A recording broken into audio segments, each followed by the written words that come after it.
Everybody, how's it going? Back with another one, and in today's video, I'm going to cover a specific topic regarding the levels and brackets many entrepreneurs face, and overall, sort of the challenges you face at each bracket. So, with that being said, if you don't know who I am, I'm Chris Hernandez, 19-year-old entrepreneur. I run my own digital ad agency where we help ecom brands scale to 6 to 7 figures using Facebook ads specifically. And so without further ado, I want to dive into this topic, and I'm going to talk about sort of the position I'm in as well. So I'm in the position where I just started out. So I've been doing the ad agency side of business for about over a year now, and overall, right, I'm at that bracket where I've signed 2 clients already. So far, I've brought in 7K total profit for the business for this year, off of just 2 clients alone, right? So the biggest bracket, the biggest push right now for me is going from where I'm at, roughly around like 7K, to that 6-figure level, like consistently. So what do I mean by that? Well, I have my offer, and the minimum we charge, we have that set number, right? So if we bring on five to 4 clients, that puts us at 10K, and then we sign deals off of retainers. So I sign deals off of retainers minimum 3 months. So if I'm making 10K off of 5 clients for 1 month, and these are recurring payments, and then that put me at 30K after 3 months for those clients. I mean, that's literally the bracket from like going from 0 to 10K, and then you have 10K to 40K, and then 40K to like 100K, and then managing that when you go from like 100K to then go into like your first million in profit for the business in a year. So I mean, there's brackets to the business side of things, right? Going from 0 to 10K is the hardest bracket to push, because that's where you're starting from ground zero, and you really don't know what you don't know, right? And from my experience, right, been doing it for a year, and the processes from prior that seemed like completely out of the ordinary for me, right? I remember like I didn't know how to run Facebook ads. I didn't know how to launch Facebook ads, but I learned from my team. I didn't know how to specifically onboard a client. I remember that.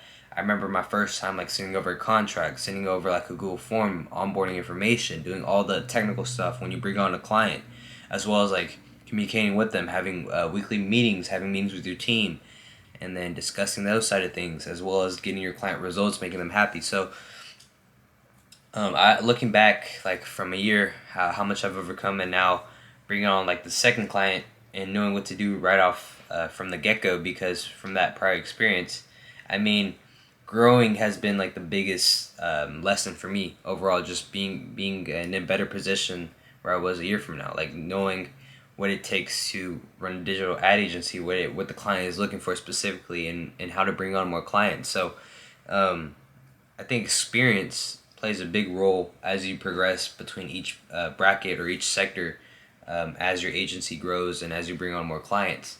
So with that being said, right, I think the biggest challenge a lot of starters or a lot of beginners face is ultimately, I mean, not knowing what you don't know, but also navigating the storms and understanding that the actions you take aren't going to be perfect. You're going to mess up a lot. I mean, the first client you bring on, you're probably not going to get them results. Maybe even like your first couple clients. And the thing is, I look at people potentially deem those like as losses or failures, and ultimately, I think as an entrepreneur, you tend to learn the most from failures. Ultimately, I don't even see them as failures. I view those specific moments of events in your life where potentially it didn't go well or didn't go right as you expected it to. I just view those as lessons, because ultimately they didn't go the way you wanted it to because of certain reasons, and then you take those reasons and you find a solution for them, and you make overall your systems and processes smoother and easier. So with that being said, right, I think there's a lot to learn from lessons, and there's a lot to learn from problems in your business, and ultimately having those problems is the biggest takeaway, because you know that there's a problem and now it's time to find a solution, and then you could reverse engineer your way back to then finding specifically what the problem is to get you to that solution. So I think also another big factor that, I mean, I'm gonna have to deal with along the way as I grow the agency is that knowing finding the sweet spot where you're pushing the agency to the max, but also you're not overcomplicating a lot of results, because as you progress from that 0 to 10K, you go from 10 to like 100K a month. You're making 100K a month, and you go from that to, there's people out here making like $1 million a month. When you make that $1 million, it's like the next bracket, the next level comes with a lot of new issues as well regarding like the legal side of business. Now it's like you're in the battle between like having your ad agency go into like a corporate kind of model where you have to have like financial advisors, like HR team, company policies, all that. So then like there's that approach too, where you're going from like trying to scale your business to like you're at, let's say you're at $1 mil to like 10 mil, doing roughly that range. It's like now it's like the battle between corporate philosophies and then also still having that entrepreneur spirit. Because ultimately a lot of entrepreneurs who start their business, they started for their own purpose and their own freedom. And then when you try to elevate, there's a certain level where you have to bring in those corporate philosophies that ultimately entrepreneurs wanted to move away from. So there's a battle between that as well. But I think ultimately running an ad agency, having a service-based business is like the easiest business, the simplest.